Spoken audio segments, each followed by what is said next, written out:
शरण निरापक पद रमित सकलाय शुभ शुभ नंश देत सहज निश्चल भगति सुजय जय श्री हरिवंश। जय जय श्री नवनिवृत्त निकुंज विलासी लाडले ठाकुर श्री राधा वल्लभ की जय।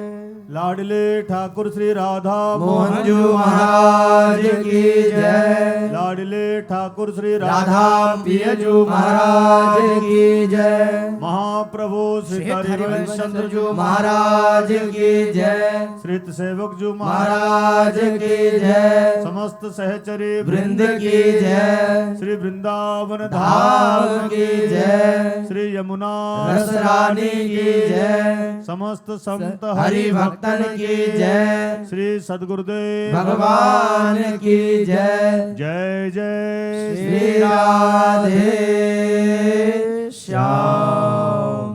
जय जय श्री राधे श्याम।